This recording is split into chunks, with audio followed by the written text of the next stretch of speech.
ఇక ఇదే అంశానికి సంబంధించి లేటెస్ట్ ఇన్ఫో అందించడానికి మా కరెస్పాండెంట్ చరిత్ సిద్ధంగా ఉన్నారు. చరిత్, ఏం జరుగుతోంది? పోలీసులకు సహకరించట్లేదు అనేటువంటి వార్త అయితే బయట బాగా వినబడుతోంది. ఏం జరుగుతోంది? ఇంకా ఎన్ని రోజులు విచారిస్తారు? ఏమైనా కొన్ని అంశాలు చెప్పడానికి ఏమైనా ఇష్టపడుతున్నారా ఆయన?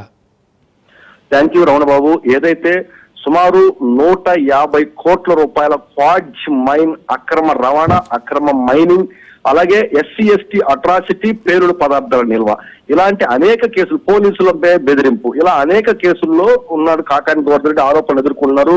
ప్రధానమైనటువంటి కేసుల్లో A4 నిందితుడుగా ఉన్నాడు. క్వాడ్జ్ మైనింగ్ కి సంబంధించి రుస్తుం మైన్స్ లో జరిగినటువంటి అక్రమాలపై కాకాని గోవర్ధన్ రెడ్డిని విచారణకి అయితే మాత్రం కోర్టు పోలీస్ కస్టడీకి ఇచ్చింది.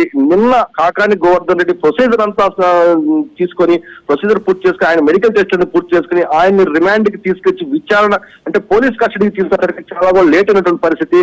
నిన్న మధ్యాహ్నం 12:30 నుంచి కృష్ణపట్నం పోర్ట్ పోలీస్ స్టేషన్ లో అత్యంత సెక్యూర్ జోన్ లో ఆయన్ని విచారించారు.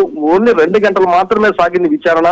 ఈ 2 గంటలు జరిగినటువంటి విచారణలో ఎక్కడా కూడా పోలీసులకి కాకాని గోవర్ధన్ రెడ్డి చాలా ముక్తసరి సమాధానాలు, అంటే రెవెన్యూ అలాగే పోలీస్ సిబ్బంది అడిగినటువంటి, పోలీస్ ఆఫీసర్స్ అడిగినటువంటి ప్రశ్నలు ఏవైతే ఉన్నాయో వీటికి నాకు తెలియదు, గుర్తులేదు, అలాగే మా లాయర్ని అడగండి అనేటటువంటి సమాధానాలే ఆయన చెప్పినట్టు కూడా ముక్తసరి సమాధానాలతో సరిపెట్టినట్టు కూడా మనకి సమాచారం అయితే అనేటువంటి పరిస్థితి ఉందని చెప్పాలి. అయితే ఈ రోజు ఎక్కువసేపు కాకాని గోవర్ధన్ రెడ్డిని విచారించేటటువంటి అవకాశం ఉంది.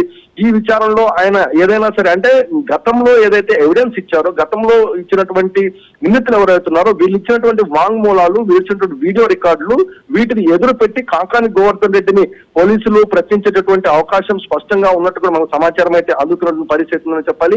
ఈ ఎవిడెన్స్ ఆధారంగా ఆయన గాని సమాధానం ఏ రకంగా చెప్తారు, లేకపోతే వీటికి కూడా దొంగతిరుగా సమాధానం చెప్తారా, ఏదైనా తప్పించుకునేటువంటి ప్రయత్నాల్లో అంటే మాట మారుస్తారా అనేది కూడా కొంత అయితే మాత్రం చర్చ అయితే జరుగుతుందనే చెప్పాలి. ఏది ఏమైనప్పటికీ మాజీ మంత్రి కాకాని గోవర్ధన్ రెడ్డి నిన్న జరిగినటువంటి 2 గంటల విచారణలో అయితే మాత్రం చాలా ముక్తసరి సమాధానంతో నాకు తెలియదు, గుర్తులేదు, మా లాయర్ని అడగండి అనేటటువంటి సమాధానాలే చెప్పినట్టు కూడా మనకైతే మాత్రం సమాచారం అందుతుంది Ramana Babu. Okay, thank you Charith.